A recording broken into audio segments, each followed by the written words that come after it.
Initially, I just wanted to make sure that you could plug the first one into your calculator. So if you still have the settings in your calculator from the problem last night, and you want to start from scratch, you could just do second plus 712, and you'll get all the settings kind of back to normal, back to cleared. Should I have, whoa, right, the sound effects are helpful, aren't they? Yeah, I thought you guys would like that. Okay, here we go. All right, so we're going to take this, we're going to do negative 16x squared plus 100x plus 12. And then do you guys remember the strategy that I used to figure out how big my window should be? I looked at the table. So I hit second graph and I looked at the table to give me some clue as to what my x values should be, what my y values should be. So typically in a story problem, you're usually going to be looking at positive x values. Not always, but usually positive x values. So it says, the context of the problem says, at a festival, pumpkins are being launched with large catapults and air cannons. I really want to go to a festival where this actually happens. You've been to some? Yeah. Where they were just launching pumpkins? Yeah, out of an air cannon. Oh, not an air cannon, we made catapults. Catapults. Yeah.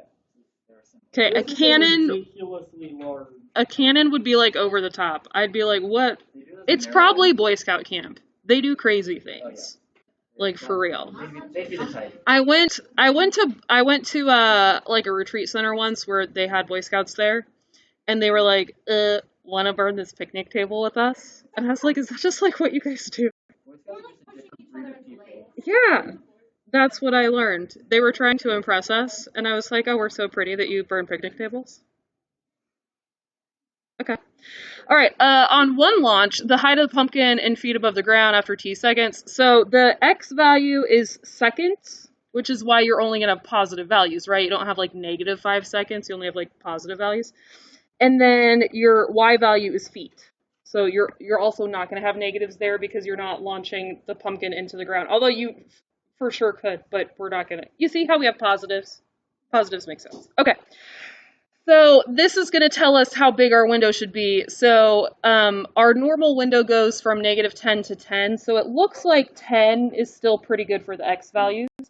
But if we look at the y values, 10 is not near big enough. So how big should our y values get? Yeah, why'd you put 200? Yeah, 168 was the biggest number you could see, and you said 200 is bigger than that, so that should be plenty big. So now we're going to hit the window button, and we're going to take our y max, because 168 was a y value, and we're going to take our y max and change that to 200. And anytime I change my y value by that much, this is just something that, like, I personally, like, Miss Rice, this is something I do. I don't like it when my x-axis is at the bottom of the screen, and if my y max is that big and my y min is that small, that's what it's going to do. It's going to put my x-axis at the very bottom of the screen. So because I made my y max so big, I'm going to make my y min a little bit bigger, like a bigger negative, and all that's going to do is that's going to make it so that my x-axis is not sitting at the bottom of my screen. It's going to bump it up a little bit. And that for me is just personal preference. We don't need those numbers. I just don't like it when it's at the very bottom. Okay, so that's a comfort thing for me. All right, once I've done that, I can hit graph and I'll be able to see everything I need to see. And I'll go ahead and show you guys, if I hadn't changed that y min to 50, I'll show you guys what that would have looked like. See the difference? If I leave my y min at negative 10, my x-axis is right at the bottom of the screen. If I go back and change it to negative 50, then it bumps it up a little bit, and for me that just feels a little bit more comfortable. Okay, so there is my graph. All right, when it says, let's go ahead and write this down. Now, you don't need to draw a picture every single time, but it is always good to know what your x and your y are representing. So x and y, or in this case, we've got t and f of t. And so what does the t represent? Time. And what does the f of t represent? Height. Okay? So, the first question says, find the maximum height. So are we finding the x-coordinate or the y-coordinate? We're finding the y-coordinate, okay? The next one says, after how many seconds? So are we finding the x-coordinate or the y-coordinate? X-coordinate, that's a time question. The next question says, how long? Is that an x-coordinate or what? Okay, that's an x-coordinate question. The next question said, what was the height? That's a y-coordinate question. Okay. The next question says, when? It's an x-coordinate question. The next question says, how long? That's an x-coordinate question. That's a time question. Okay. So now we just have to think about, for these questions, what part of the graph do they want us to look at? Do they want us to look at the y-intercept? Do they want us to look at the x-intercept? Do they want us to look at the vertex? Okay, so you can draw a little sketch on here if you want. It's the same sketch always with these projectile motion problems. So you have something launching, it goes up in the air, it falls back down. So we've got where it launched from, we have our maximum height, we have where it hits the ground over here. So it's always the same. It's the same picture. So when it says find the maximum height, what is that in the quadratic? In the parabola, what is that? That's the maximum, aka the vertex. Okay? So for number one, we're going to find the maximum. After how many seconds did the pumpkin reach its max height? Well, we're still working with the maximum, we're just working with the other coordinate. Okay? For how long was the pumpkin in the air? For how long was the pumpkin in the air? Is that the what? The zeros. Yeah, the x-intercepts. The x-intercepts, because that's how long. So we want to find this x value over here because it's in the air, in the air, in the air, in the air, in the air, and it's the time over here that it hits the ground. Okay? So we want the x-intercept on the right. Okay? X-intercept on the right. What was the height of the pumpkin after 5 seconds? So they're giving you 5 seconds, they're giving you an x value to plug in. They're giving you an x value to plug in. How do you plug in any x value that you want? Second trace number 1. Okay. When was the pumpkin at a height of 100 feet? So 100 feet, there's a height. They gave you a y value to plug in. How do we plug in a y value that we want? You might have to look back at your notes for this one. Go to the y equals and you add a line that number. Yeah, you go to the y equals. We did this for example 6, and we did this for example 3. You go to the y equals, and you put that number for y2. That's going to create a horizontal line that goes across your quadratic. And then once you have that horizontal line going across your quadratic, what do? Yeah, you find the intersect. Second trace number 5. Okay, so we're going to do y2 equals 100. And we're going to do second trace number 5. Similar question for number 6. It says, how long was the pumpkin more than 130 feet in the air? We're going to do y2 equals 130, and we're going to do second trace number 5. Okay, so we talked through all the things that we need to be able to do these problems in our calculator. We know all of it. Now let's go ahead and do it, and I'm going to walk around and help you guys if you need it, okay? So go ahead and try those problems. So these types of problems are very common. The projectile motion problems are common.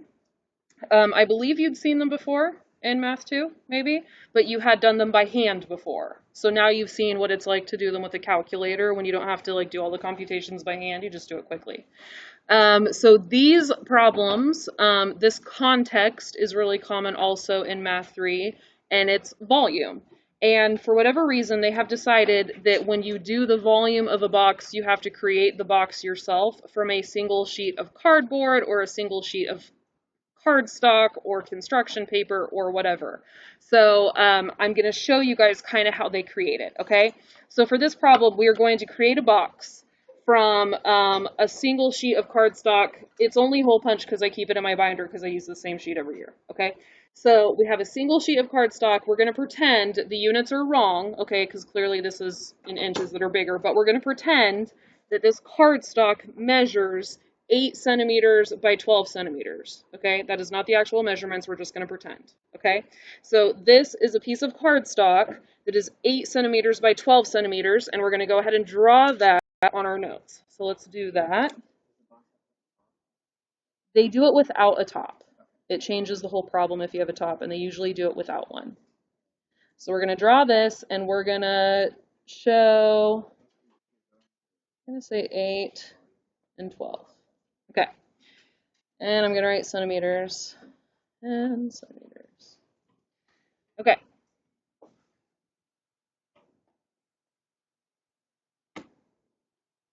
So the reason I'm showing you this is I want you to have a visual of what they're doing, okay, because it's hard to picture otherwise. And this is a very common type of problem. So once you can picture it once, you can picture it all the other times they're going to do it, okay? So what they say next is if they took a 1 centimeter square and cut it out of each corner. So they're saying, now this is clearly not a centimeter because a centimeter is kind of small, but if they took a square and cut it out of this corner, and took a square and cut it out of this corner, and took a square and cut it out of this corner, and then they're going to create a box. And here's how they're going to do it. They're going to say, if I took a square and I take a square and I fold this, and I fold this, and I fold this, and I fold this, then I have a box that has no top. You guys see how that works? Okay, so that's how they create this box. Make sense? Okay, so what we're going to do is we're going to kind of draw that in a picture. So we're going to draw this again, but we're going to show that they made a cut here and here, and they threw this away, and they made a cut here and here, and they threw this away, and they made a cut here and here, and they threw this away, and they made a cut here and here, and they threw this away, okay? And then there's a fold, and there's a fold, and there's a fold, and there's a fold. Okay. So if we said the original width of the box was 8, but you cut off a centimeter on the left side, and you cut off a centimeter on the right side, and folded them up, what is the new width? It used to be 8, but I cut a centimeter, 6, okay? So I'm going to say my width is 8 minus 1, which is 6. Does that make sense? Very comfortable with that? Okay. And my length was 12, and I cut a centimeter, and I cut a centimeter, and so what is my new length? 10. Okay, so my length is 12 minus 1, my new length is 10. Okay, now the height of the box comes from the square itself, right? I had a 1 by 1 centimeter square cut out. I take these two sides, I fold them up, and that is the height of my box. Everyone see that? So what's the height of my box? A centimeter, 1 centimeter, okay? So the height of my box is 1 centimeter, all right? And if you guys recall, the volume formula is width times length times height. Everyone remember that? So volume is width times length times height. And so what do we get for the volume of that box? 60, and what are the units? Cubic centimeters, so centimeters cubed. Okay. All right, we're going to walk through this again. The second one is strange. You're dealing with less cardboard and Okay. You worked ahead. You wanted to see what it looked like. Okay. So with this one, same thing. We're starting with 8 by 12. And we are cutting out corners again. But this time we're cutting out bigger corners. You can draw them a little bit bigger if you want, or you can draw it kind of the same. It's up to you. My drawings are not to scale. I probably should have drawn the corners smaller the first time.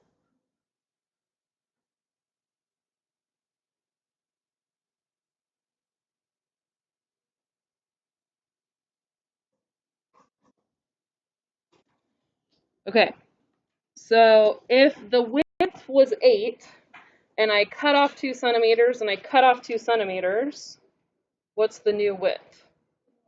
4. Okay, so the width was 8, and I cut off 2, and I cut off 2, and that gives me 4. Okay, the length was 12, and I cut off 2, and I cut off 2, and what is my new length? 8, okay. The length is 12 minus 2 minus 2 gives me 8. Okay. And then the height, I have a 2 by 2 square that I cut out. I fold those flaps up. That gives me the height. So what is my height? 2. Okay. So height is 2. And then my volume is length times width times height. And so what is my volume? 64 centimeters cubed. Okay. So can we kind of see how the problem works? Okay. Those questions were not Math 3 level questions. They were, I don't know, whatever grade you learn about volume. Wherever. I mean, we're actually learning volume more now. They moved it to Math 3. But you could have learned it when you were younger. Anyway, to make them a Math 3 level question, what they do is they say, we don't know what size square you cut out of the corner of your box, which is silly, because if you cut a square out of the corner of your box, you definitely know what size it is. I digress. So here's what they're going to say. They're going to say, we start off with an 8 by 11, or 8 by 12 sheet of paper, and we cut out squares, but we don't know what size they are. So instead of calling it a 1 by 1 square or a 2 by 2 square, we're going to call it an x by x square. Does that make sense? Okay, so we're going to draw this picture one more time.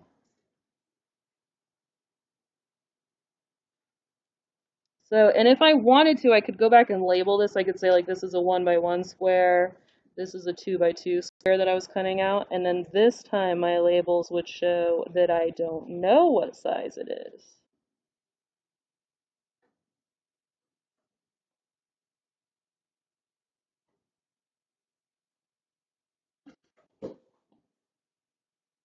make the square an arbitrary size. Mm-hmm. Exactly right. X by X, I don't know what size they are. Okay? So, if my width was 8, and I cut off X, and I cut off X, what should I be writing? 8, yeah, 8 minus X minus X. So when I was cutting off 1 from each side, I wrote 8 minus 1 minus 1. When I was cutting off 2 from each side, I wrote 8 minus 2 minus 2.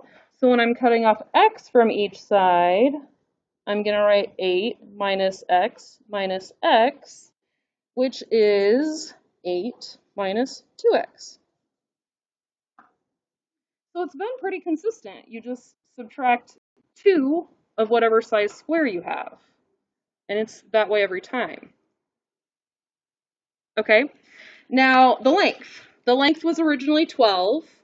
I cut off an x size square. I cut off an x size square. And so what's my new length? 12 minus 2x. So my length is 12 minus x, which is 12 minus 2x.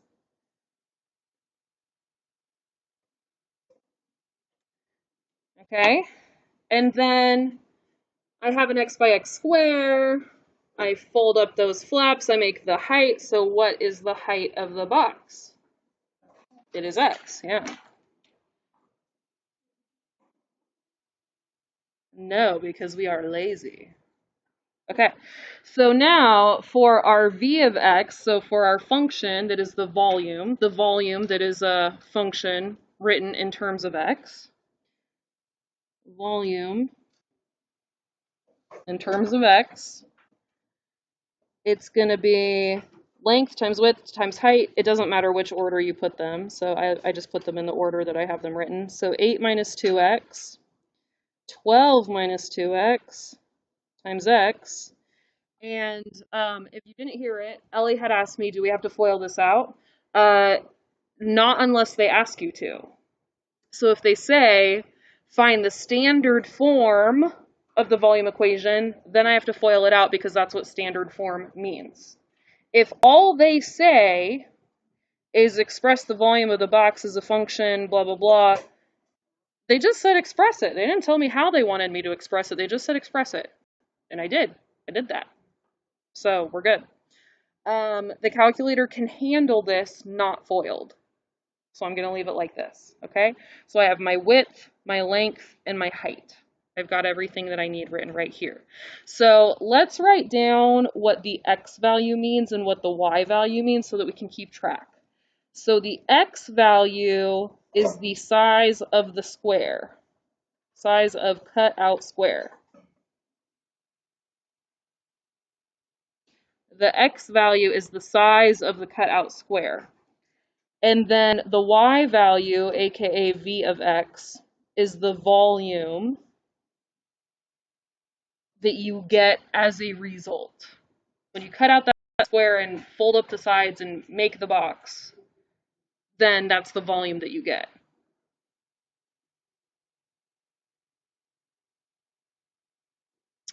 Okay, so let's grab our calculators and let's plug this in. So if you want to reset all the settings in there because you were doing the projectile motion problems, we can do second plus 712.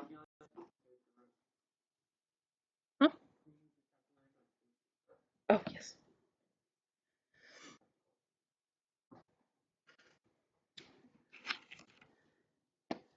Okay, so I'm going to press my y equals button, and I've got 8 minus 2x, 12 minus 2x, and x. So I'm just typing all those in. Now, x is the size of the square that I can cut out. So 1 centimeter square, 2 centimeter square, 3 centimeter square, 4 centimeter square, those all make sense. Negative 5 centimeter square does not make sense. So again, we're dealing with positive x's. Those are the ones that are going to make sense. So I'm going to go ahead and do second graph. I'm going to look at my table. I know that these positive x values are the only ones that I should really be considering. I shouldn't be even looking at the negatives because those are weird in this context. They don't make sense. And so how big should I make my y values so that I can see everything I want to see? 100? Yeah, what do you see on the table that makes you think 100 is a good idea? Yeah, it goes up to 64, and 100 is reasonably higher than that. Okay, so let's hit the window button.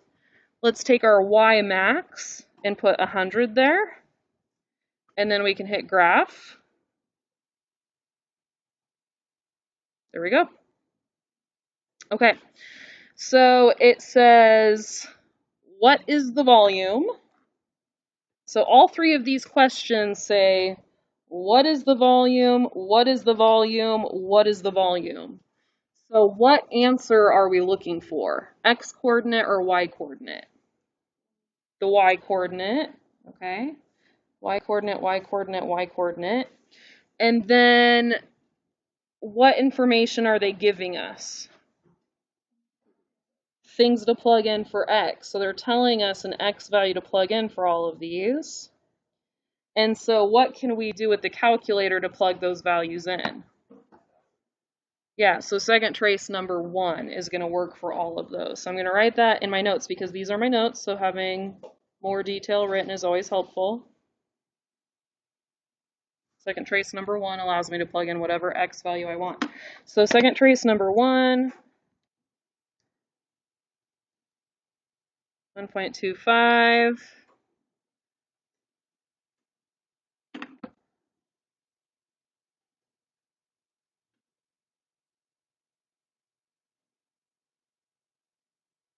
I'm going to go ahead and just do all these in a row, and then we can write our sentences when we're done. So the y coordinate is the answer. Next one is 2.3.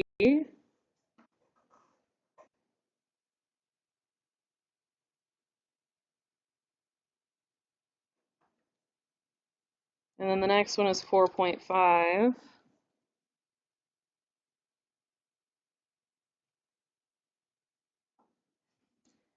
Okay. So those are all the answers that I got. So now that we have those answers, what should we do?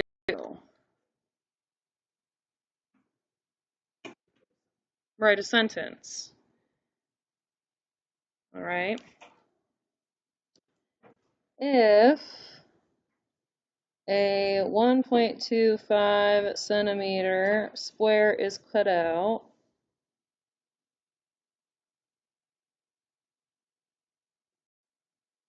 the box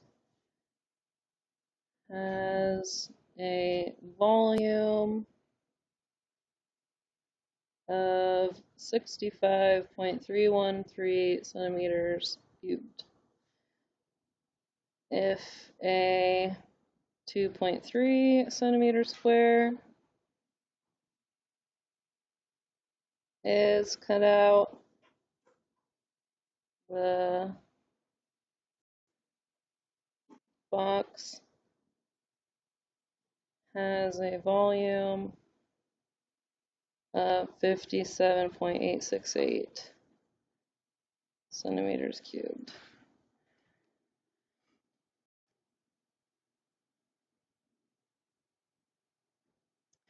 And what do we notice about the very last one, number 12?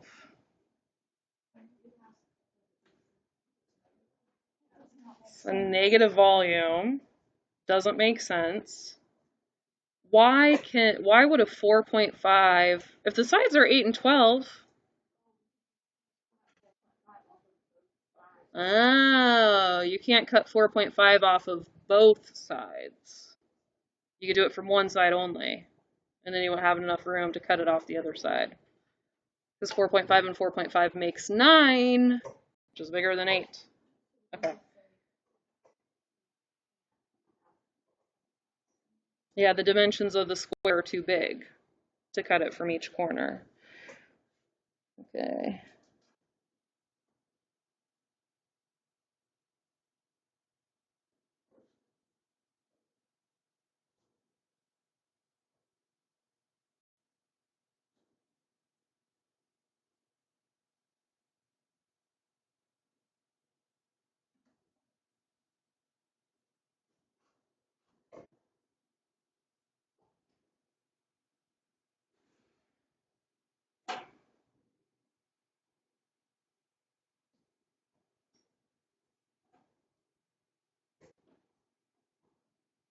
So in a word problem, just because you can find an answer mathematically doesn't mean that it makes sense. Doesn't mean you can leave it. Interestingly, the graph keeps going Mm-hmm. and goes back into the positive Mm-hmm. after like 6 centimeters. Mm-hmm. That's not gonna work. Mm-hmm. Yeah, so those would all be extraneous solutions. Mathematically, you can find them, but we know in the context they don't work. Yeah. All right, go ahead and turn the page.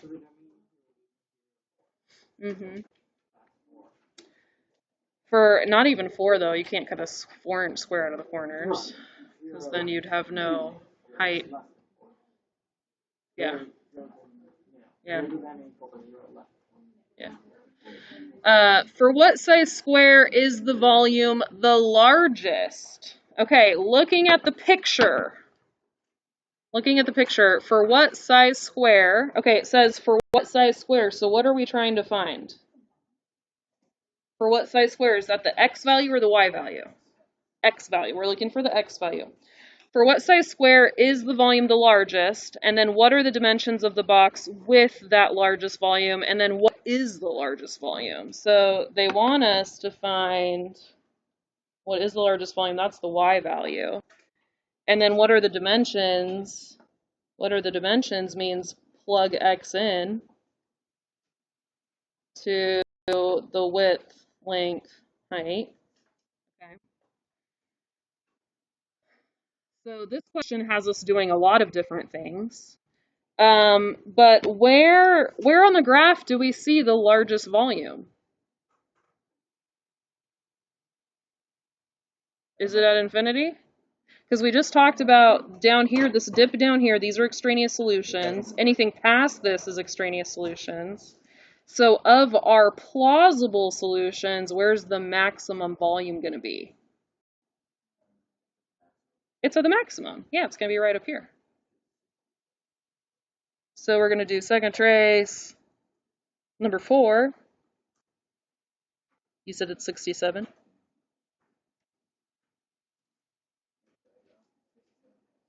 Okay.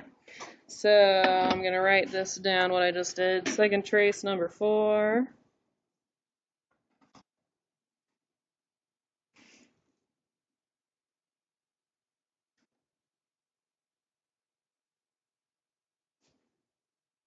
Well, I got 67.604. That's what you. Okay.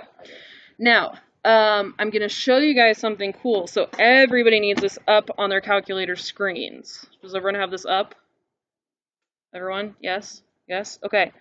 Now, from this, you're going to hit second quit. Everyone hit second quit. Everyone did that? Okay.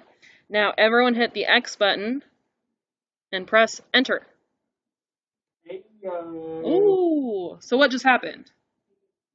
It gave you the X value. Okay, put your calculator off to the side. We're going to come back to that. Okay.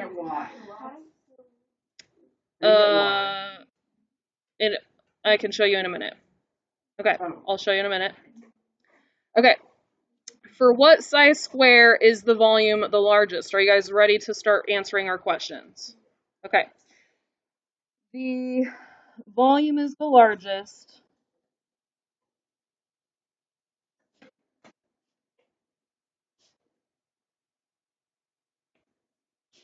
for a 1.569 centimeter square.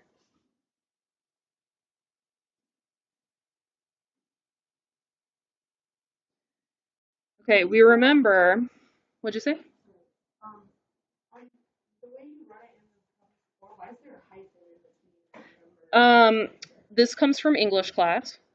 Whenever you're describing something, if you have multiple things describing it, you have to hyphenate those things. That's right. I know a little bit about writing.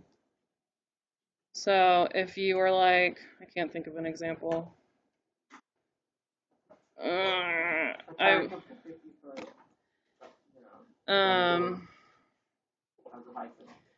If you said the roly-poly bear, what is roly-poly? It's the bear. You would have to hyphenate roly-poly. Otherwise, you would think that the poly was roly. The roly-poly, instead of the bear being roly-poly. So you hyphenate whatever you're describing. I'm describing the square. It's 1.569 centimeter square. Those two things describe the square, so they get hyphenated. English, boom. That's right. Okay. The volume is largest for a 1.6 blah blah blah square. All right. What are the dimensions? So remember, we've got width equals 8 minus 2x, height equals just x, and then length equals 12 minus 2x. And this is why we had the x on our screen, so that we could find these, because in this level of math, we don't want to round in the middle of a problem. We want to round at the end. So we didn't want to take a rounded number and plug it into something else. Does that make sense? So we didn't want to write down the x to a couple decimal places and then plug it into this, because then we'd get the wrong answer. So we have x on our screen, and now what you're going to do, because you have that x stored into your calculator, whether you wanted to or not, your calculator stores everything you plug in when you find it. You didn't know that, but it does.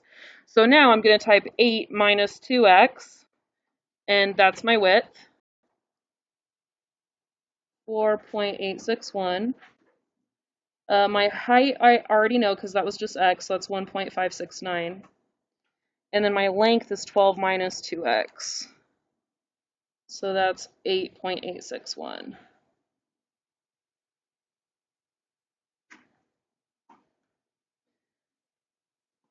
So the dimensions of the box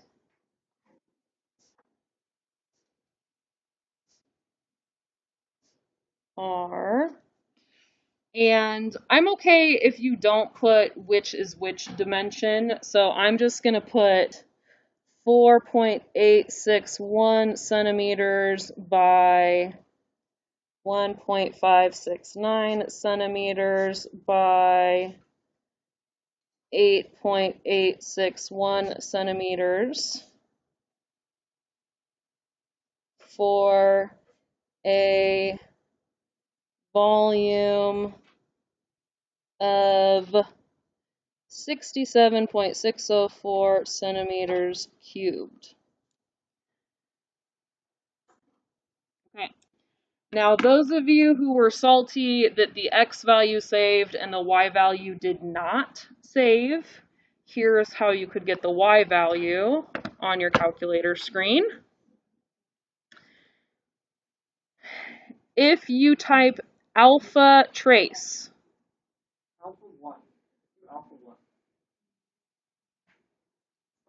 That's taking the actual letter. Yes. It's 8. no, alpha trace, it's going to the equations that you have saved. So I have the function saved as y1, so I'm going to do y1 of the x value, what I have programmed in as x, that x value, and now there's my y value. Got it. If you do alpha 1, actually the letter 1. Yeah, but that's not the same.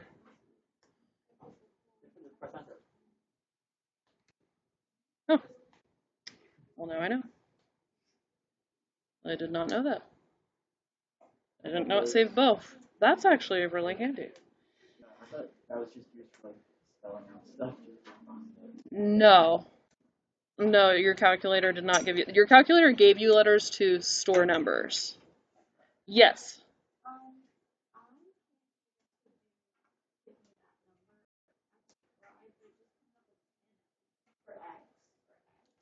Did you do this? And you found the maximum? If you didn't find the maximum with this, it's the reason it doesn't have that number is because it didn't find the maximum. So whatever you last found on your screen is what it stores. So if you weren't following along with us when we found the maximum, that's why it didn't have it saved. Yeah. So you had to find the maximum and then hit second quit and then get right out of that and then it would be stored. Yeah. All right, next question says, what size square could be cut out that would give a volume of 50 centimeters? So what do you guys think we should do? It says, what size square, so what are we solving for, an x or a y? Wait, what size square? Oh, no, an X. That's an x. And then it says they're giving us a volume, so they're giving us a y value. So what are we going to do with that y value? Yeah, we're going to put it in for y2. So y value of 50, okay.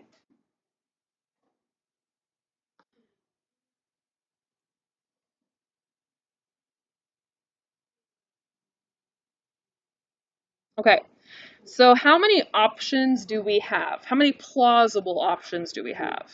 2, because this one all the way over on the right is extraneous. It's not going to work because they had some negative answers before we got to that, so that one won't work. But these 2 are going to work. So how do we get to them? So second trace number 5 is how we get to them. Second trace number 5. Okay, so second trace number 5. All right, so enter, enter, enter. Okay, so there's the first one.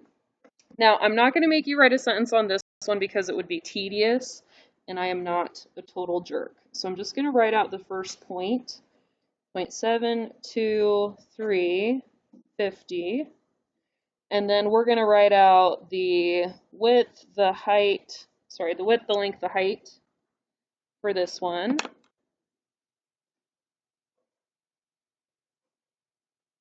And then we'll do the other one. So if we have this point, how do we get the calculator to give us all 3 of the dimensions? We have this point right now. So we get out of this. So we have it on the screen. We do second quit. Now, when I'm on this screen, if I press the X button, it now has this X programmed in. If you found it with us, it should. Yeah.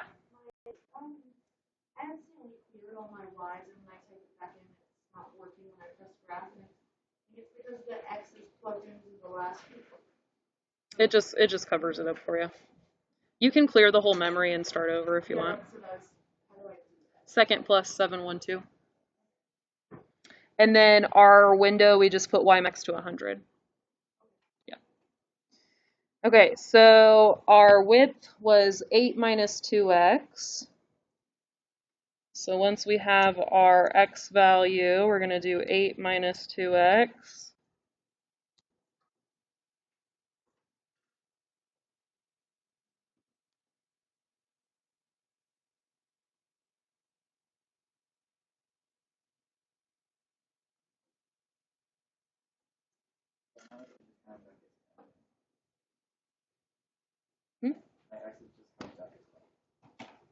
So if you need to get it back up, just hit graph, do the intersect, get it there, and find it, get it so that this is on the screen. And then get out of this, do second quit, and then hit the X button, and then it'll be there. Mine was registering as a second intersect. I dialed the one on the farther side. Okay, so if you want it to be the first one, you just have to move your cursor over. And then it will find the first one.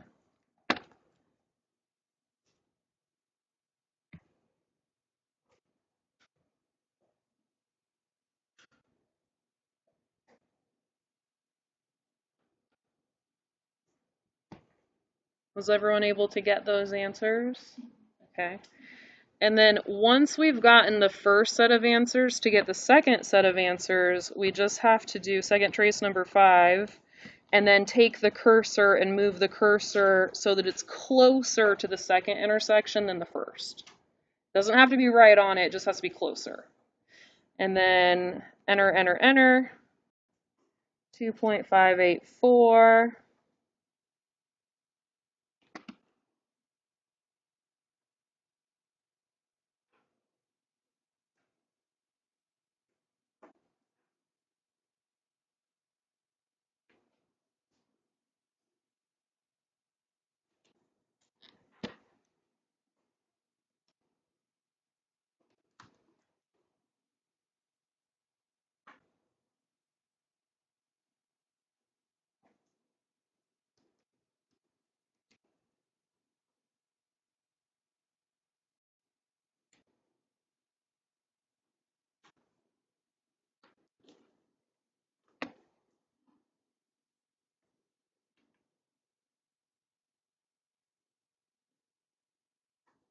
How are we doing?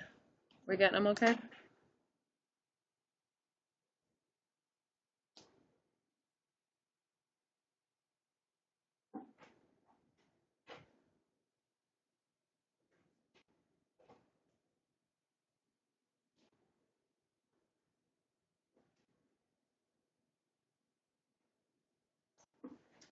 All right, the last question is really similar, but it adds something specific to it. So it says what size square? So again, we're finding the x value, but this time it says a volume of 46. So I'm going to change the 50 to a 46.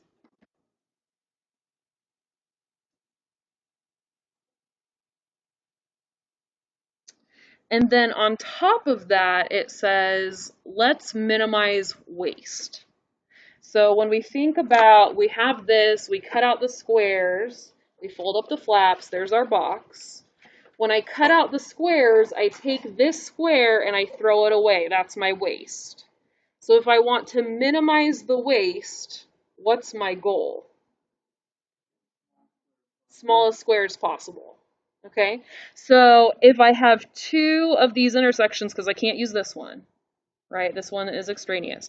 If I have two of these intersections that could possibly work, which one makes more sense to use to minimize waste? The smaller x value is the better one. Does that make sense? Minimize waste. That means more of the number should be kept in the box so that the customer gets it and then they can be the one to throw it away. It's a silly problem, but minimizing waste means that we are cutting out less ourselves, we're throwing less away before we get the product into the customer's hands, right? We're taking more of the cardstock and turning it into the box. So that means we want the first intersection right here, so second trace. So what they did is they made it so that we have to have this intersection, we do not want the other one. So 0.638 is the one we want here.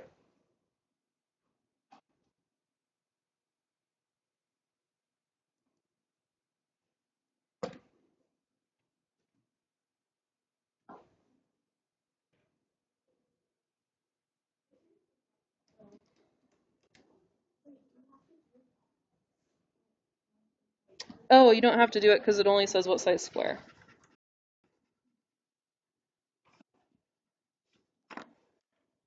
So to minimize waste.